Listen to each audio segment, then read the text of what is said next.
ฝนตกเบิดมือวันนี้ตกอย่างแห้งเลยตอนแรกก็ไปปล่อยมาบัดหนึ่งหึมมาฝนทักก็เศร้า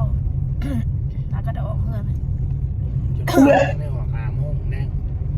ข่อยก็เป็นอันคือสิบสบายนี่แหละเอามึงบ่เคยป่วยมึงโชคดีอยู่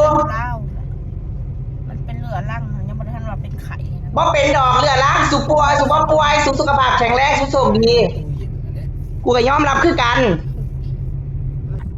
มาไปกดน้ำน้ำกันพี่น้องบ่กดก็บ่ได้สแตกถูกต้องมึงสิให้ป้าลุงไปกดให้สแตกบ่ป้าลุงไปกดน้ำให้สแตกให้เด้อป้าลุงเด้อชีวิตอีนิ่งสัญจรกินนอนเทิงรถก็คือไข่เนี่ยจักน้อยพี่น้องมันบ่ใหม่บ่ได้โอ้ยอีปอบคือเก่าน่ะอีภาคมึงเอ้ยใหม่ทั้งน้ำทั้งแดดขี่แต่รถมอเตอร์ไซค์หลอกอยู่บัดนี้ฝุ่นละอองฝุ่นบ่ได้ยิงขึ้นดอกไม่ยังมาหาเว้าหมู่คือหลายอีเป็ดโอ้ผัวอีมื่นเช้าก็ต้องซาอีกซาคู่มืออยู่ลาวนะขี้ไปซามือซาเท่านึงผมผู้ด่าซาคู่มือนี่ผู้ขี้อย่ามาโมอยู่นี่มันบ่เป็นตาอยู่ผู้ขี้ผู้ขี้ผู้ขี้ผู้ด่าเดี๋ยวนี้รถผู้ขี้ผู้ขี้ผู้ด่าผู้ขี้ผู้ขี้ผู้ด่าผู้ขี้ผู้ขี้ผู้ด่าอย่ามาตอแหลอย่ามาตอแหลพ่ออีแม่อยู่ผู้ขี้ผู้ขี้ผู้ขี้ผู้ด่าเป็นน้ำข่อยนั่นแหละเป็นน้ำสูบอาบน้ำตอแหลรักษาเหงื่อรักษาตัวได้เหนื่อยเขาอยู่หมู่เขาประเทศนั้นเขาอยู่แต่ในเฮือนนั่นแหละพี่น้องอื่นมาหานันทาครีมอยู่แต่ในผม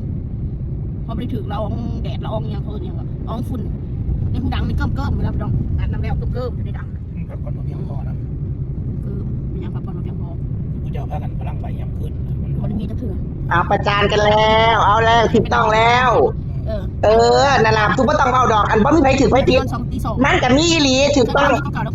ไปเติมพลังไปบักตามมันบ่ได้ว่าบักตามดีคือกันนั่นล่ะกูกินพลังไปสุบ่หลับกูบ่นอนทั้งผัวทั้งเมียบ่ได้นอนทั้งสุกก็ไม่ต้องมาเว้าเลยตอแหลถ้าใส่เขาล้านซักจะสิล่ะตายรถกูอีปอบลูกมึงสิได้ย้ายอยู่ในหูจักล้านซักนำเขาอยู่ติเป็นผู้ชายอุบาทเขาเป็นมียิ่งเป็นอีหยังก็ตามแต่มันเกี่ยวดอกมันจักได้ซื่อมันบ่ได้ผิดหายดอกนอกจากสันดานบ่ดีปากหมามันบ่ได้เกี่ยวคนบ่ดีบ่แม่นมึงบ่ต้องเว้ามึงบ่ต้องเว้ามึงบ่ต้องเว้ามึงบ่ต้องเว้ามันบ่แม่นอันมึงบ่ต้องมาเว้าไม่ต้องพูดไม่ต้องสรรหามาพูดหรอกคือตอแหลกดน้ำกันพี่น้องลูกมึงอ่ะมันจะรู้จักไหมล่ะไม่ต้องไปพูดถึงเลยหลอกลวงโลกโอ้ยพูดไปก็ลวงโลกเฉยๆกูบ่กดสิได้แดกบ่บ่ทันใครป้าลุงไปกดให้ทำไมสันดานผีเลือดไหลอย่างเป็ดอีแตดเล็กอีแตดดำบอกค่อยมามึงคนน้ำบอกสันดาน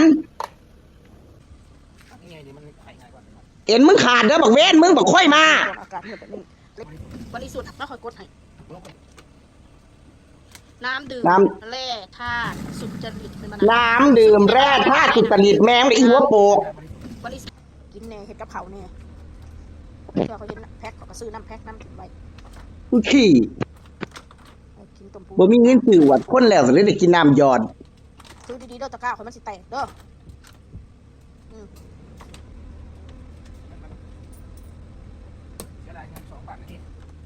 เสียดายกับหูกินเอาแม่บักเป็ด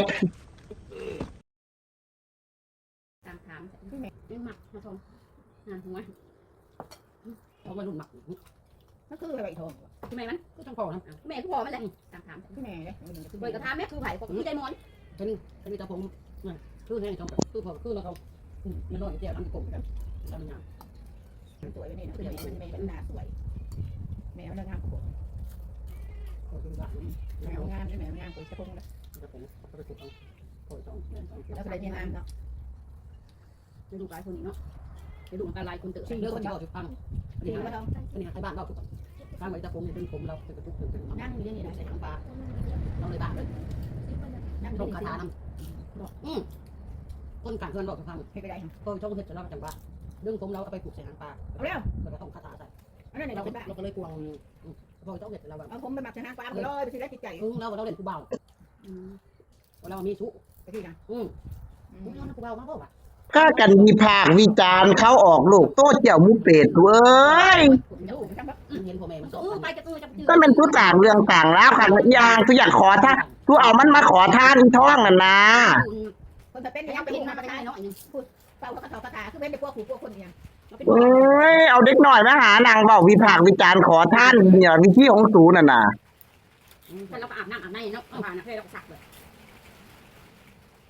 เราสักเลยเนาะ พอทำดีๆเนาะ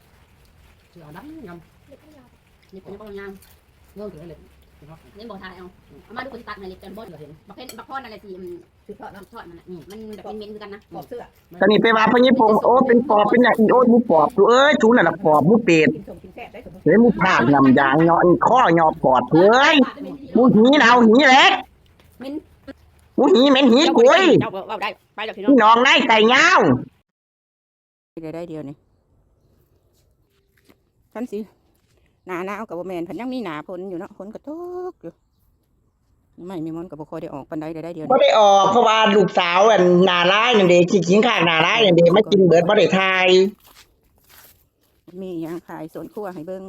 เกือบอีหน้าร้ายบ่มีเนาะมึงเกือบบ่ได้ทายคือนั่นหาหน่อใหม่เนาะหน่อใหม่ก่อนบ่แม่นไหว้เบิดน่ะบ่หน่อใหม่นั่นน่ะลูกนี่ละคุณมาหาแดกกินเบิดบ่ได้ทายจักเทื่อจะได้โตนมึงนี่ดอก มันสิพอแกงอยู่บ่ ผู้อดตะว่าเมียให้แม่มึงได้ทายนำในอีหา บางนาวนี่ก็เบิดแล้วเด้อบางนาวนี่เบิดแล้ว ก็เบิดย้อนลูกทรพีนั่นตัวอิหยังก็ได้เห็นบ่ลูกทรพีเมียแล้วเบิดทุกอย่างทุกแนวมันจังเมียเดี๋ยวให้เกิดเดี๋ยวมันก็มาใหม่